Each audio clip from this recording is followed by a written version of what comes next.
On this week's episode of Local Matters, we sit down with Curry College's Dean of Nursing, attend the second annual Plymouth Pride Festival and the Cal Express, get useful Instagram tips, and highlight what's good and good to know in our area. I'm Elizabeth Shanahan-Jewett. Let's get started.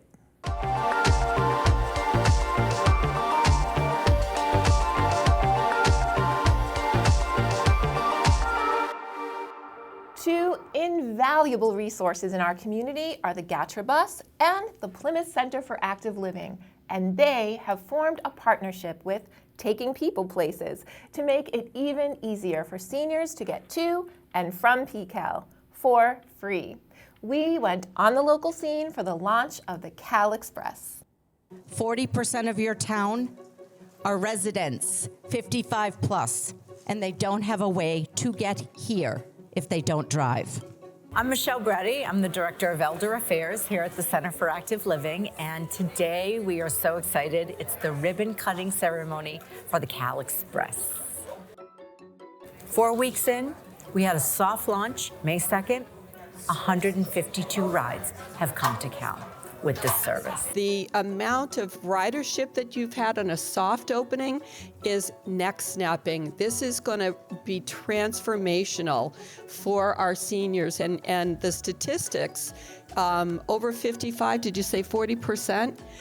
That's exactly where we need to be serving. Transportation across the board is so important, especially for our older population, which I will be 55 this year, so there we go. But it is so important. I mean, it keeps us, especially during that pandemic where we're all isolated, our older friends were all isolated, bringing everybody back together. This is the perfect timing for this. That's an amazing statistic. I would have never thought that on a soft launch, so it warms my heart. So thank you so much for all you're doing.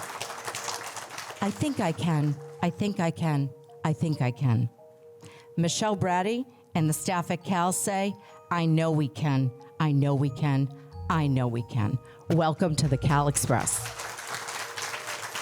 Oh, the Cal Express is the brainchild and partnership of 3 agencies, the Center for Active Living, GATRA, and Taking People Places.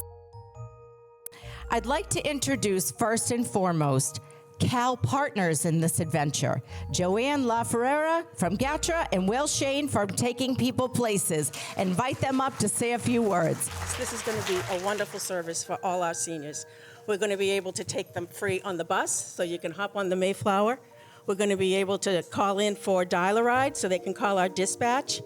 And one of our lovely people, Joan Bergamesco down there, or our Bob Lawson, will be able to book their rides, and people in South Plymouth are going to be able to call our GATRA Go, which is an on-demand, similar to a Lyft Uber service. They can call it on an app, or they can call in for the same day. So if you get up in the morning and you want to come to Cal to socialize, have coffee, or take on one of their programs, you can do it on the same day. We'll have all the information available on the van down there, and Angie Constantino, our mobility manager, will be able to help you download the app on your phone, as well as the information on how to call in for a ride. Truly a support to the senior community, and is someone that is working behind the scenes with all of us in a capacity that is another mind-blowing ribbon cutting something in our future we're working on. So, Harry, would you like to say a few words? As Michelle pointed out, our geographic area of over 100 square miles and our 40% of our population now being 55 plus means that a large number of people can't drive. So this Cal Express offers them the ability to get to and from the Cal, no charge, easily with a phone call or an app. One of the key components was you can download an app anywhere and get a Lyft or an Uber drive somewhere. Seniors, that's not conducive to their needs. They wanted a place that they could call and say, hi, I'd love to come to Cal today. I want to take the yoga class. I want to take lifelong learning at Bridgewater State University. I want to just hang out with my friends at the new cafe that's coming, the Cal Cafe. All those opportunities, they should be able to do without stress or worry, and at no cost. So it's just an awesome opportunity. GATRA said, let's make this happen. Taking People Places said, we can do this. Let's give them a concierge. Let's give them a phone. Let's make it easy for them. And here we are. The town of Plymouth is extremely large, so there was not a lot of transportation down in South Plymouth. And lately, Michelle provides so many good programs, and because of COVID, people have been isolated. So we're trying to get the word out to come here to avail themselves of the programs as well as the information, and even just have a cup of coffee and a chat. I think they've always known that transportation is an issue, but now with gas prices soaring, a lot of seniors came up to me today and said, even though I have a car, I might just take it because it's free. So yes, I think we need to expand it maybe to, if Michelle ever had night programs, then we'd have to do some night service, but I just think it's always evolving. If a senior lives in Cedarville, they have to drive 25 minutes to get to Cal. Gas, expense, maybe they don't drive, maybe they're not comfortable driving. They deserve to come to this center and have every single option available to them. This is their center. You live in Plymouth and you're a senior, it should not be a barrier to get a ride to this facility that was built and designed for you and your needs. Transportation, we've been thinking about it a long time. We knew I was ready to go for some grants, whatever I had to do to make this happen. And we have at Cal the most incredible volunteers, all volunteers. But we have one particular volunteer. His name is Rich Havens and his beautiful wife, Rose. They came to me and they said, we would like to donate money to Cal, and we want to do it for something that's meaningful, something that's purposeful. And I said, well, I have the exact vehicle, no pun intended, for you. And so we talked, and they very, very generously and graciously said, this is the easiest check we've ever written. We'd like to donate to Cal. They gave us a $5,000 check on the spot to start the program. Taking People Places is matching that, another $5,000, and we started with 10 grand, so here we are. I would like to present to them this distinct medal that says, you make a difference. Rich and Rose Havens, benefactors of the Cal Express, with heartfelt thanks for your generosity. Wow, that's awesome. Thank you very much. Oh, great. Now she's going to make us cry. Thank you very much. I said, this is going to be one of the easiest donations we ever make, so we're only too pleased as residents of Plymouth to do it. And I guess the last words would be, let the rides officially begin.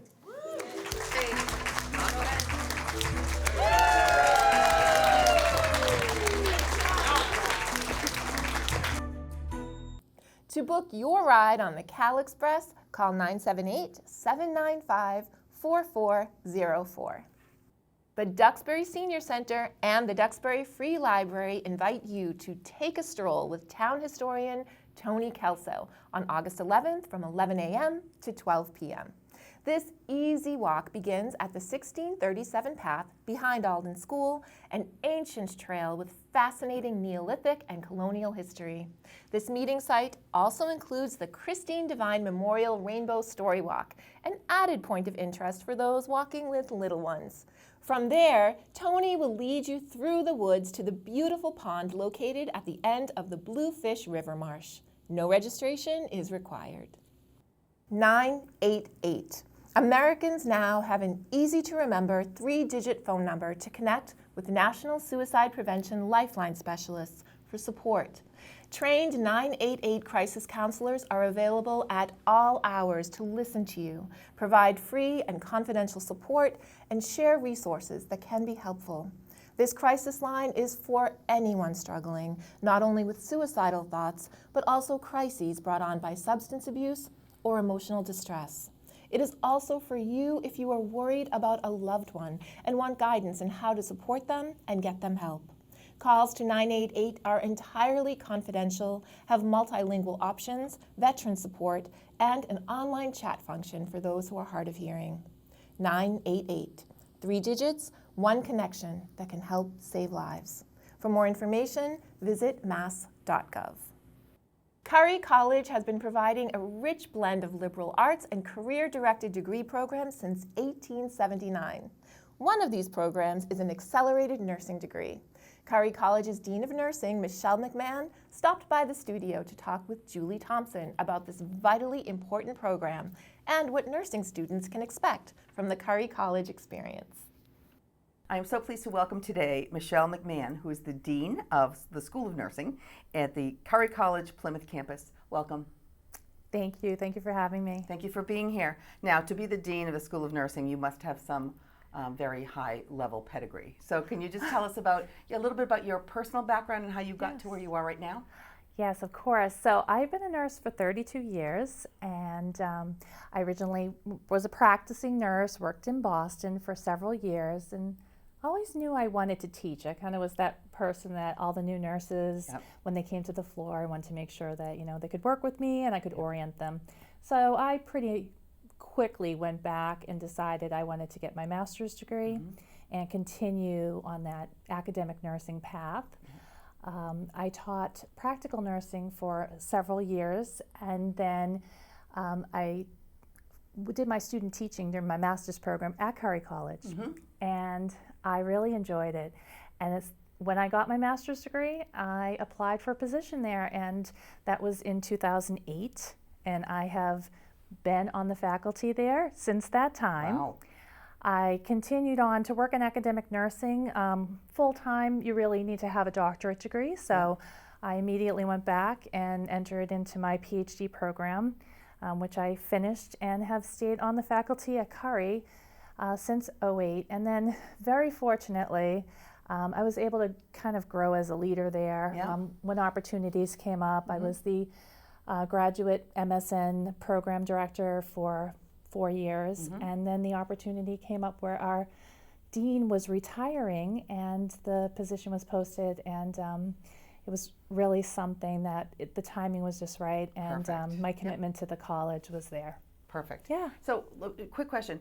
When you're a teacher, an administrator in nursing, do you still have to have X amount of practicum hours actually nursing every year?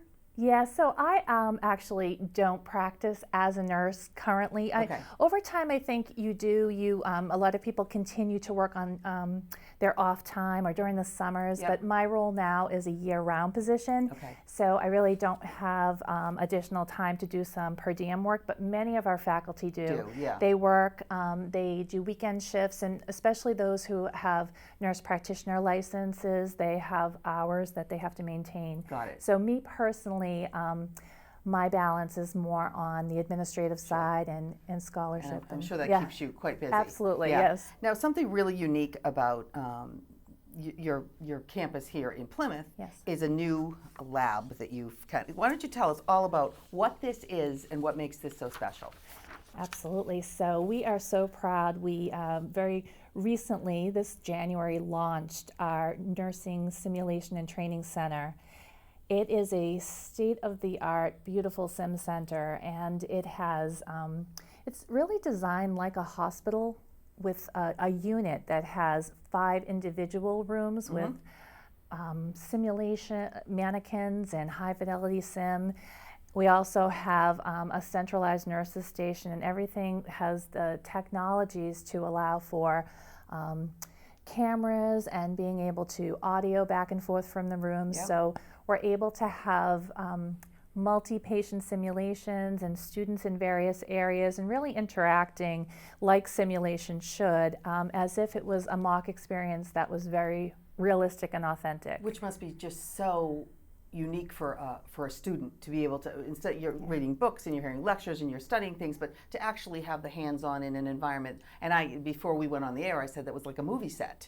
It's set up like or a TV set that takes place in a hospital. Absolutely. So that you can, now, when you say you have cameras, you actually film the students doing their work? We do. That's part of the simulation experience, is to tape or record or live stream sometimes, depends, and we will actually do that, and it's part of the educational purposes, so we do it. And then the most important part of simulation, and we continue after every time we have a case, so we run a scenario, we have a debriefing. And the debriefing is really where the learning occurs. Sure. So we have two ways to use the audio and the video that is obtained. We either can have students view it back and we talk about critical points and decision points Right. and what were they thinking at the time, or sometimes we use it where we have some students in the room running a sim and we have a debriefing room where there's people watching in live time and they are able then to participate even though hands-on, not in the room. Right. Yeah. Wow. Incredible. Now, do most colleges do this?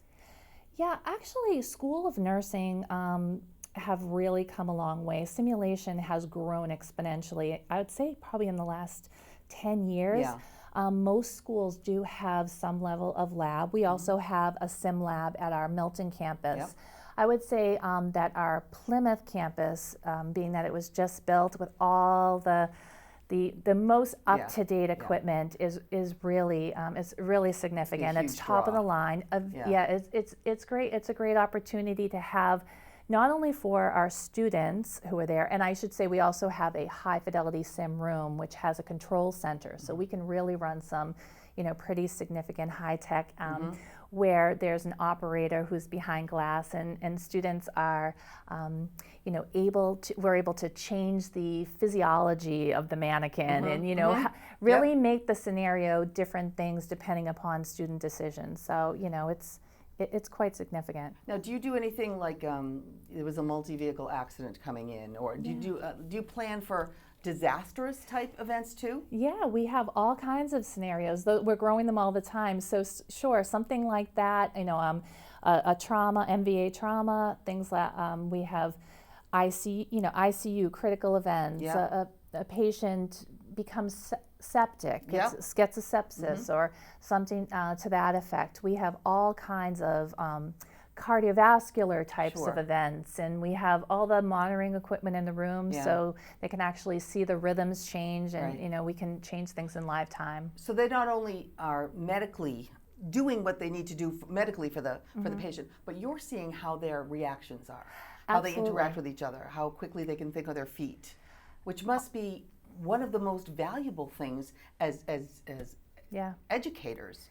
I mean, you said it right. That's absolutely the most important part of the simulation. It's not so much the task, the physical touching of things. Right. It's more the thinking and understanding the rationale for why they're doing the things they're doing. Right. So yeah, you're absolutely right. And one of the other very valuable things you mentioned is the whole teamwork and collaboration and understanding what it might be like when they are practicing nurses to have that interactions and how they take leads in certain times, how they're able to assist and collaborate. Yep. And Yep. so all of that is the very important part When of learning. to know to call for help? Yeah, When you don't have the answers? When to call for help, absolutely. Right.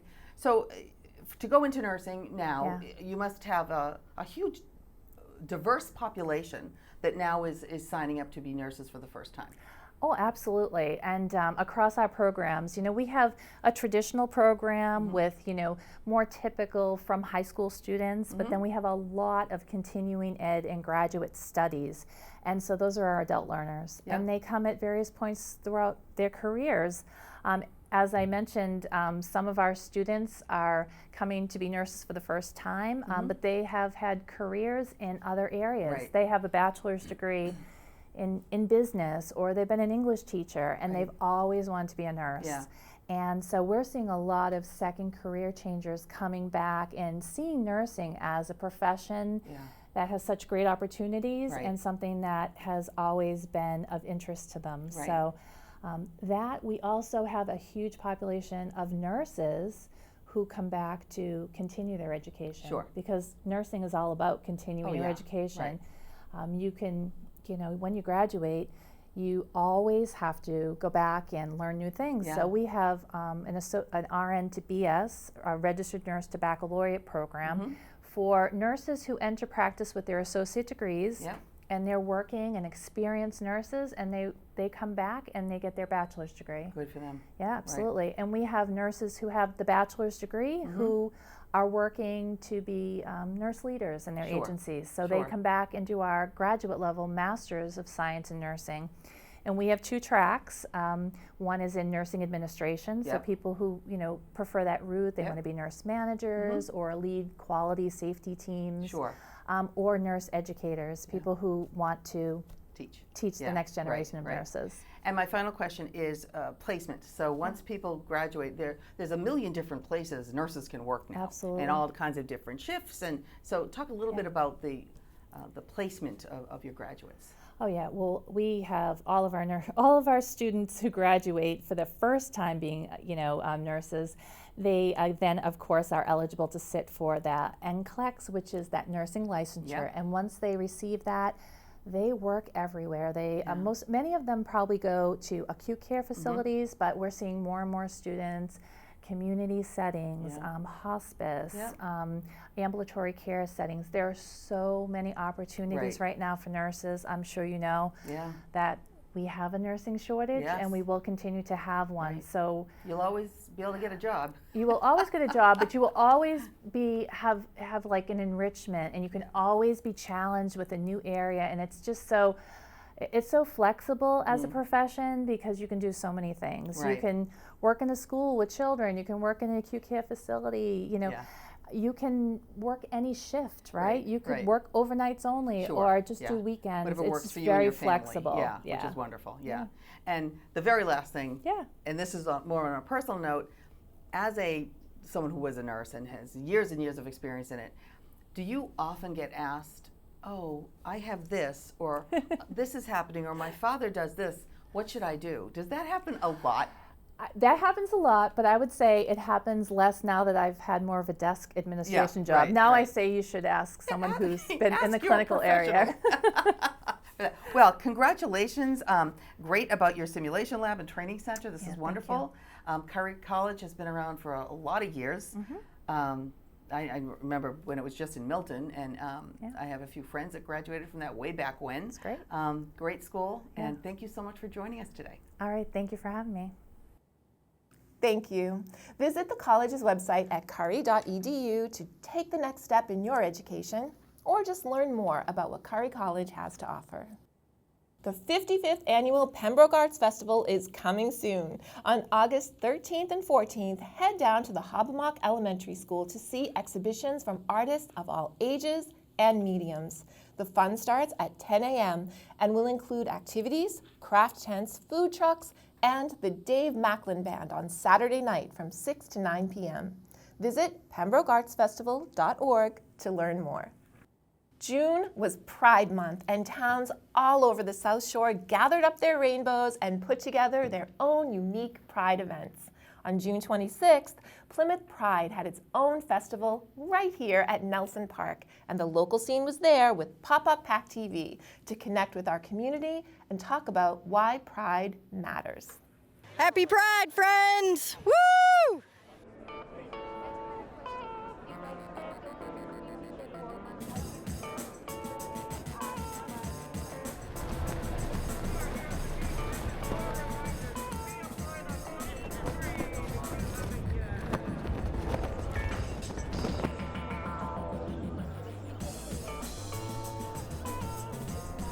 I'm Tiff Phillips from the local scene by PACTV, and we're here today at Nelson Park for the 2nd annual Plymouth Pride Festival. It's going to be a lot of fun, a lot of rainbows, a lot of drag queens, and a lot of smiles. Let's see what these folks have to say. Nicole O'Brien, president of Plymouth Pride. Why was it important to return with the festival this year? Filled up Mayflower Brewing Company within the first hour or two last year. So basically, we had no other choice, as you can see by looking around. So yeah, that's pretty much that. I had interviewed Nikki and on my cable TV show up for PACTV, my show Profiles, and this is so important to her, and she gave me the reasons why Plymouth Pride was so important to her and her partner Becky. And where else would you be on a beautiful sunny day than at Plymouth Pride down here on the waterfront at Nelson Park? Sky, what are some ways a person can be a good ally? Some ways that people can be good allies is really taking the time to learn and understand the experiences of some people that are in the community. Like personally, my girlfriend and my parents have all taken the time to ask questions and ask about my experiences, and like all of my friends have learned to use the right pronouns for me and use the right name, and I think that's the main thing, is really just taking the time to put yourself in their shoes and understand like the experiences that they are going through, even if you may not be able to relate to them like fully. So I think that's one of the main ways you could be a good ally in the community, is really just taking the time to learn and understand and see it from a different perspective. Festivals like these are really important for people who can't express themselves in certain environments, and it's good to bring awareness to this topic because it can be difficult for some people to, realize certain things about themselves, and it's okay to feel these way. It's amazing to have these kind of festivals for everybody, even allies. It's amazing. It's important to be here today because my eldest child is part of this community, and so now that makes me part of this community. And I think it's very important for us to turn out and support our brothers and sisters in the community who are expressing their pride today. We're here to support all of you. I think it's fantastic, the wonderful turnout. We couldn't even get a place to park, so it took us about an hour, but it's worth it. We're here. Oh, we're so happy to be here on behalf of the Church of the Pilgrimage. It was important for us to have a booth here to show our support for the LGBTQ plus community. We're an open and affirming church right here in Plymouth, and we believe whoever you are and wherever you are in life's journey, you're welcome here.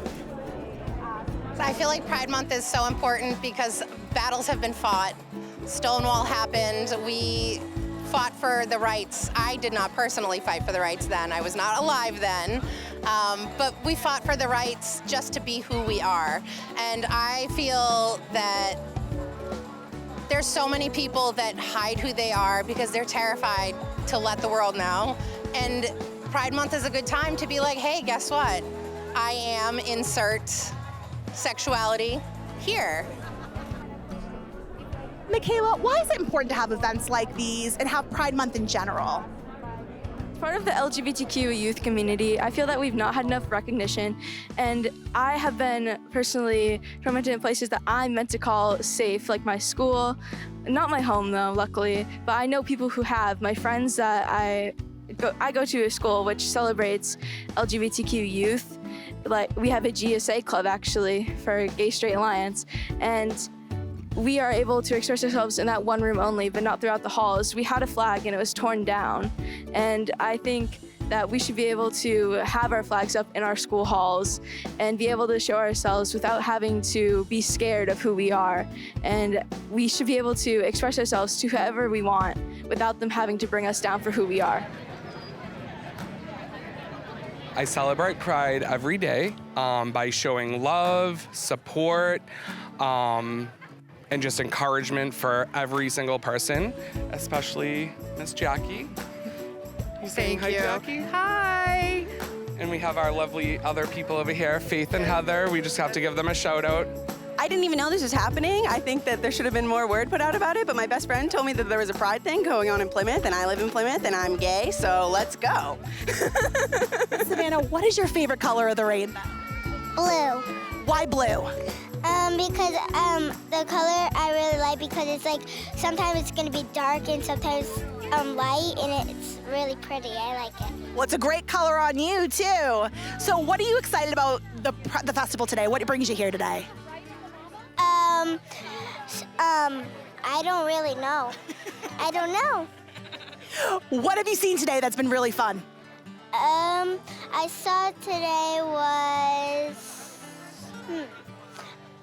we went to somewhere to get these bracelets and these sticker and this thing. Very nice. And your hair is amazing. How long did that take you this morning? Probably like 10 minutes. That's not bad. High five. Thank you so much. Hi, I'm Switchblade Sadie with the Brockton Bruisers, and we're just here today doing a little networking, reaching out to the community, a little bit about our league.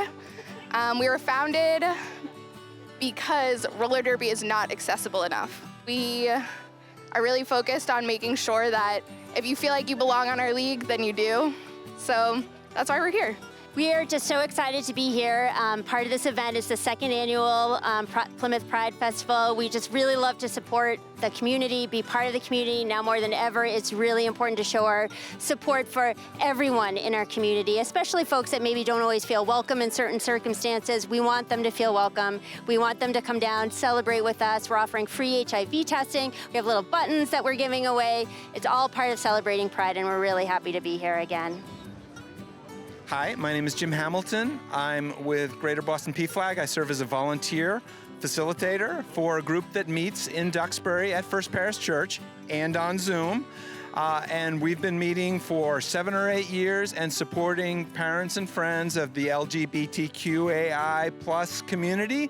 And we also, at the same time, actually, a youth group meets there called Shagley. So it's important we're supporting parents and friends, and we're also supporting, through the Shagley group, youth from 13 to 21 who are interested in having social opportunities with other kids. It is just great to be here at Plymouth Pride today. We're talking to folks and really having a great time. So, can you tell me a little bit about your business? It's a very interesting concept. So, my name is Jamie Gagne, and this is my co-founder, Rudy. So, Engage is a social networking app. We just launched on June 1st. It was our soft launch. And essentially, it's a queer friend-finding app meets queer Yelp. So you can go on and find friends, like-minded friends, as well as find recommendations for queer-friendly businesses, organizations, service providers, and whatnot. And so, yep. You want to talk a little bit about? No, I don't. No. Okay, that was a great piece there. That's how we yeah, so we just launched, but we are going to have a lot of new features over the next coming months, and so we're excited to be here. We're the co-founders, and we are excited for people to come check us out. Our website is engageapp.com, so check us out, find us on Engage, and we'll be happy to help. Hi, I'm Pam, she, her, hers, and I am the president of Cape Cod Pride. And we used to do a Pride Festival. We're unable to pull it together during COVID. And yesterday we had our Pride celebration at Bad Martha's Brewery in Falmouth.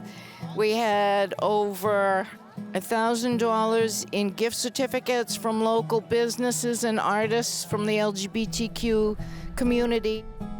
Hi, my name is Monique, and I'm with the Vet to Vet Boston Trans Support Group. I'm also the Executive Board of Director of Public Relations for Transgender Veteran Support Group International. We support the transgender veterans, anybody in the LGBT community, family, friends, allies, supporters. How can you treat the veteran without educating everyone else? Support begins at home. And we have Zoom meetings on Thursday mornings at 11, Thursday evenings at 7 p.m. for Vet to Vet Boston. Transgender Veteran Support Group International, we have on Wednesday nights at 8 p.m. and Saturday at noontime at 12. We can go on to our site, vettovet.lgbt. That's our link. You can get on to any of our Zoom meetings through that. We also work with BMC. We work with TAVR, Transgender American Veterans Association, and we also work with Trans Community of New England. And we just believe in numbers and strength. So we're with the Department of Veterans Affairs, the Vet Center. I'm with the Brockton Vet Center. Andrea's with the New Bedford Vet Center. And we are here to support veterans of all eras who have served overseas, who are survivors of military sexual trauma. Basically, we're a counseling service that can help veterans through any part of their life, through readjustment, coming home from war, again, sexual trauma. Yeah, we do couples counseling, we do PTSD, as Kevin said, military sexual trauma, anything that is about readjusting to civilian life, or even if you're still in active duty, we can help with adjustment with just about anything. If your kids are struggling with deployment, we also see children, so we pretty much cover the entire scope of mental health services. If anybody would like to check us out, you can check us out at vetcenter.va.gov to find your local vet center. So Raina, how do you celebrate Pride? I celebrate Pride every day by making every day count. Make every day count, all right? Every day, make sure you're right and ready for yourself, all right? Make sure it's in you. I celebrate every day by being myself. I am myself 110% every single day. That's it. That's all I got. Family, why is it important to have Pride events like these, festivals like these? Go ahead. Happy Pride. Say Happy Pride. Happy Pride. It's important to us because we want to make sure our daughter has a chance to see other families like her. We talked about what rainbows mean, and that today we were going to be able to come and see other families that look like ours, that she sees in her Pride books and all of her other books that we have on our shelves. So that's why it's really important to have these. Mama, why do you say? Okay. Your turn. What are you gonna say? You gonna say Happy Pride? Happy Pride. Happy Pride, everybody. It's been a great day at the Plymouth Pride Festival. We want to thank Plymouth Pride for having us here today. Make sure to check out Facebook, Instagram, and Twitter for upcoming pop-up PACTV events. And make sure to check out our YouTube channel for more on what's good and what's good to know. From all of us at the Local Scene by PACTV, we thank you for watching. We'll see you next time. Get your picnic blankets, snacks, and beach chairs ready. Kingston Recreation is excited to bring you its free community movie night at Grays Beach. Throughout the summer, Kingston Rec has brought the big screen to the beach, and the next and final movie night of the season takes place on Thursday, August 11th from 8 to 10 p.m. The featured showing is Clifford, the Big Red Dog, based on the children's book series by Norman Bridewell. Clifford tells the story of Emily, her magical 10-foot puppy, and their Big Apple adventures. A food truck and ice cream truck will add to the fun. Bring bug spray and a flashlight as the park is dark after the sun goes down. For more information, visit the Kingston Recreation website or the Facebook event page. Next up is Dave Antoine with an all-new Snapshot.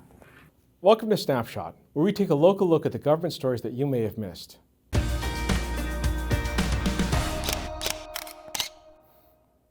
If you've looked at your utility bills recently, you've seen that electric rates are set to be the highest they've been in a while. There are things you can do to manage the costs. The Massachusetts Attorney General has launched an educational campaign to help consumers with tips and resources to help with the rising costs. You can learn more on the Attorney General's page at mass.gov. Also, several of our towns participate in the Community Power Choice Program, a municipal aggregation program that allows local governments to combine the buying power of its residents and businesses to provide them with an alternative electricity supply. To find out if your town participates and how you can sign up, check with your town or visit colonialpowergroup.com. You can also visit energyswitchma.gov, a website through the Massachusetts Department of Public Utilities to assist customers in shopping for electric supply products. Election season is almost here, starting with the state primary on Tuesday, September 6th, and deadlines for voters are coming up. The voter registration deadline is August 27th.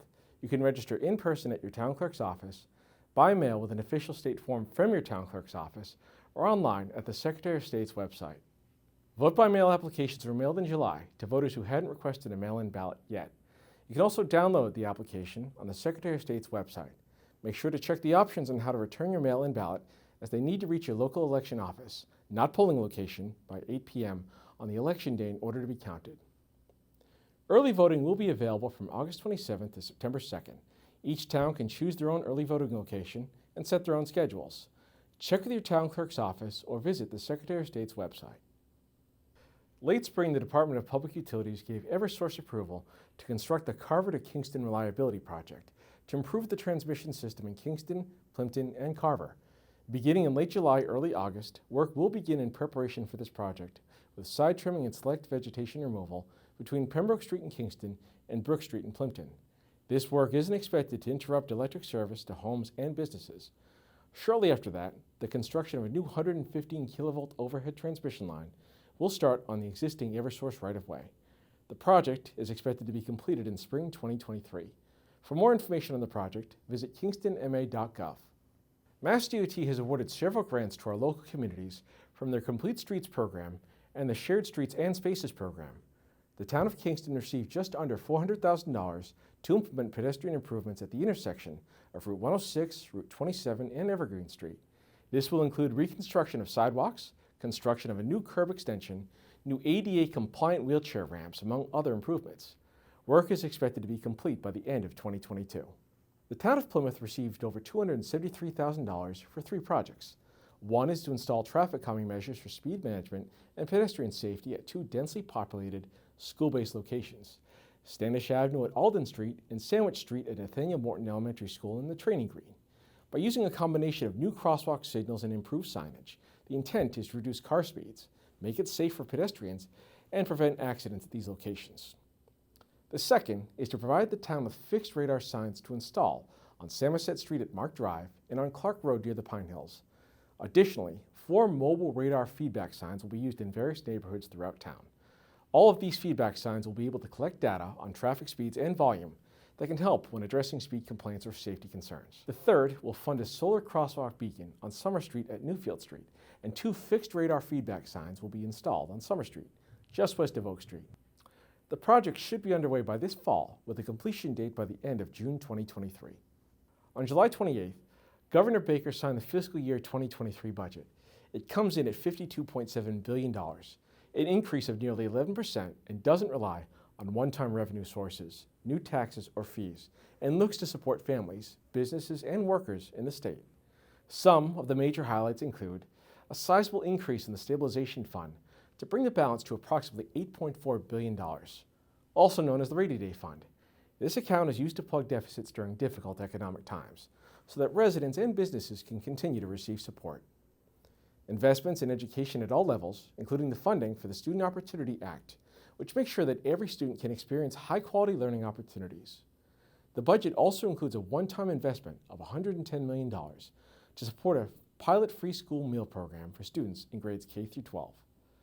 Support for seniors by including $24.9 million for grants to local councils on aging and $2.5 million for geriatric mental health services, a total of $1.23 billion in unrestricted general government aid to cities and towns, and $10.7 million to support the state's tourism and hospitality sectors.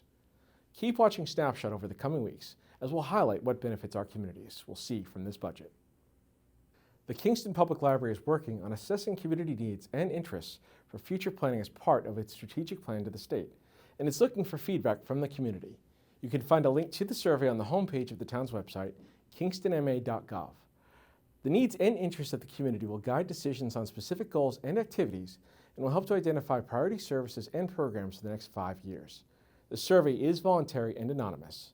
If you have any questions, you can contact Library Director Donald Colon at 781-585-0517 or by email at dcolon@kingstonma.gov. Thanks for watching this edition of Snapshot. I'm Dave Antoine, and we'll see you next time. For many people with disabilities, adaptive technology can make a world of difference in maintaining an active lifestyle, whether that's communicating with loved ones, going grocery shopping, or even reading a book. The Massachusetts Equipment Distribution Program will now supply free or reduced cost specialized adaptive equipment to people with disabilities through their 911 department. There is a variety of equipment to choose from, including phones with larger buttons, powerful amplification, easy-to-use memory buttons for those challenged with memory impairments, and smartphones that come pre-programmed with apps specific to your disability. If you or a loved one could benefit from an adaptive phone, search Massachusetts Equipment Distribution Program on the mass.gov website and fill out an eligibility application. Alternatively, you can contact Martha Shanahan of the Kingston COA at 781-831-6044. Martha will be happy to help you. A dog doesn't care who you know, what you have, or where you live. A dog only cares that you're there. If your heart is open to giving a special canine a forever home, Last Hope Canine Rescue is holding an adoption event at City Arena in Pembroke on August 13th from 12 to 2 p.m. Visit the Facebook event page and fill out the pet adoption application prior to the event, which is open only to potential adopters. For more guidance on the pet rescue process, visit Last Hope Canine Rescue website or the Facebook page.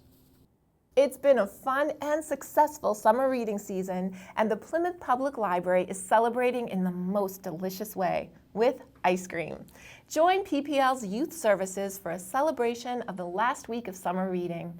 Families with children 12 and under are welcome to take part in this ice cream social, complete with all the toppings. To register for this yummy event, visit the library's website. Technology is always evolving, and that includes social media apps. On this episode of Apps Untapped, Tiff takes you through all the things you may not know about Instagram.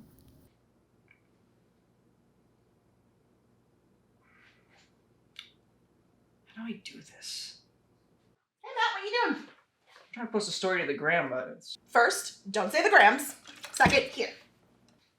See, you're just gonna do that, and there you go. Huh?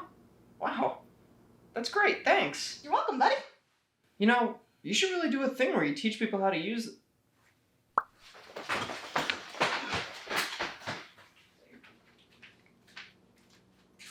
What was that?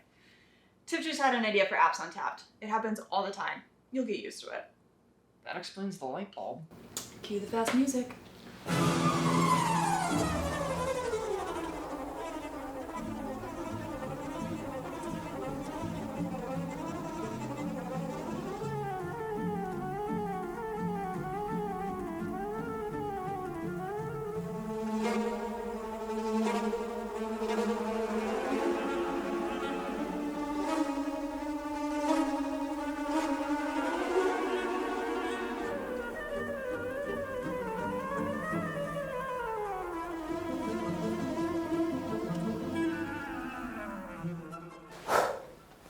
Oh, thank you.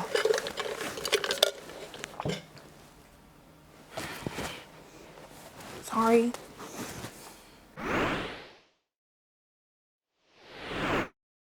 Hey, it's your girl Tiff here bringing you another episode of Apps Untapped. You know, social media can be hard, like all sorts of hard. There are a million ways to do one thing, or sometimes there are just so many little known things that people have the right to know about. So today we're gonna chat about Instagram. Yeah, I know, everyone knows about Instagram, but to be honest, I've been using Insta for years, and I gotta say, there were a lot of things that I only recently learned about.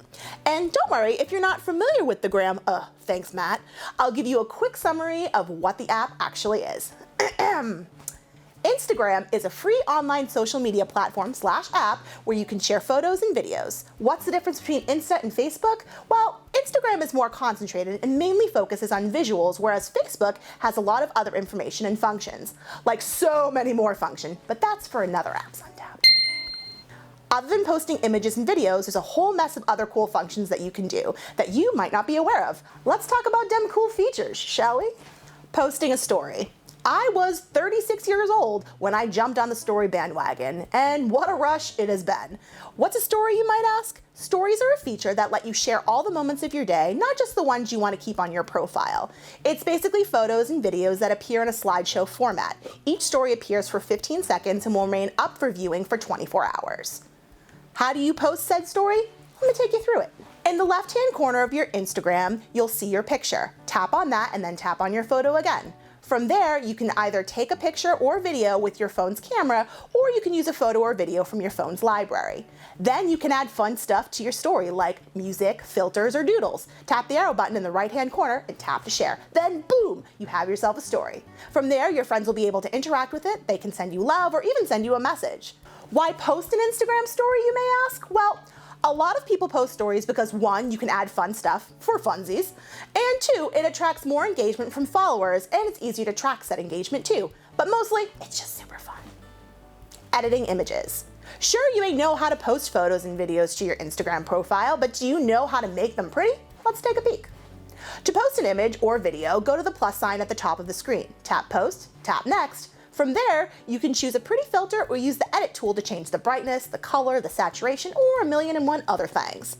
Just don't change too much because you're pretty awesome the way you are. Making collages.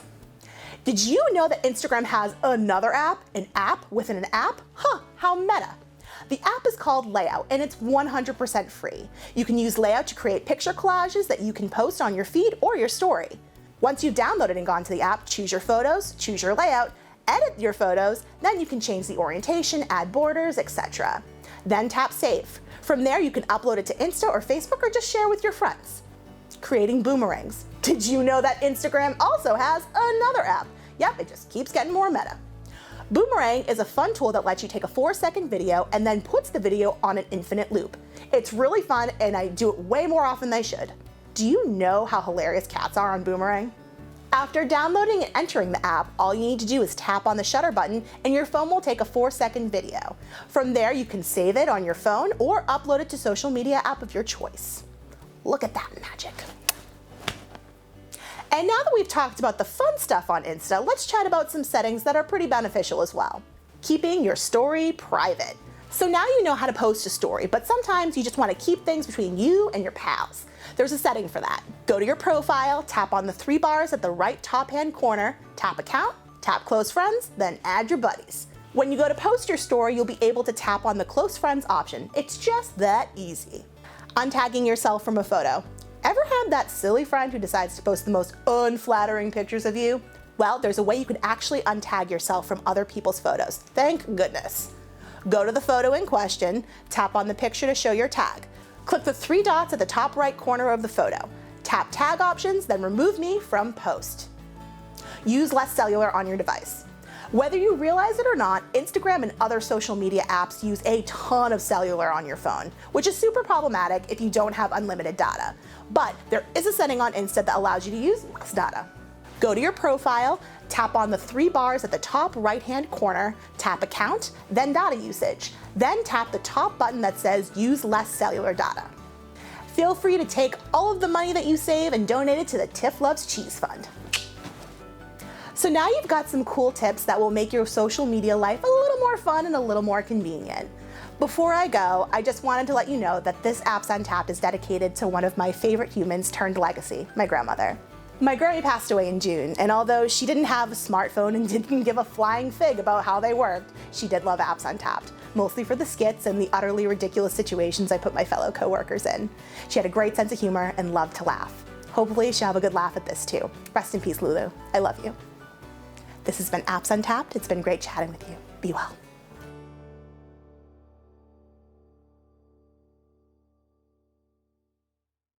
On August 10th from 3 to 4:30 p.m., join the Duxbury Free Library for Computer Building, a how-to.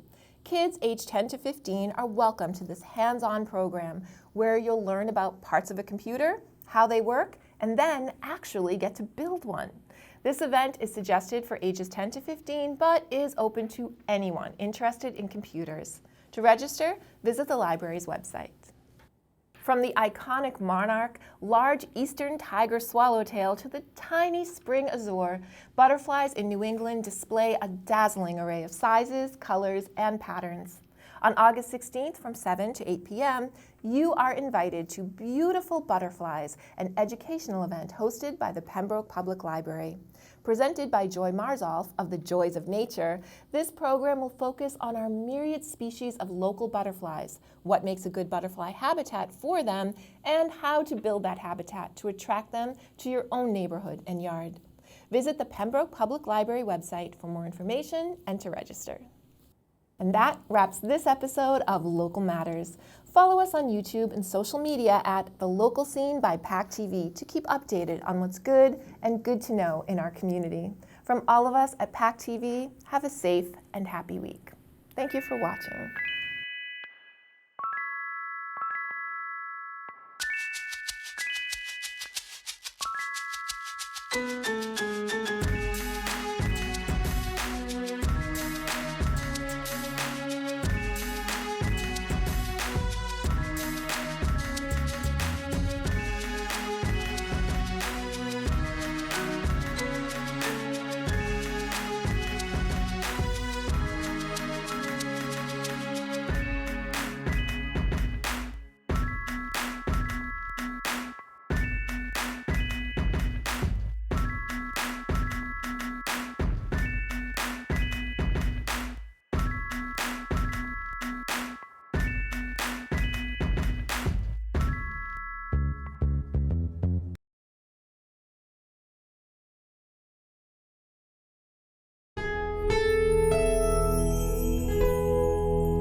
Thank you for watching. We are grateful for your attention. If you like what you saw, please like and subscribe to the local scene here and share everywhere. Thank you, friends.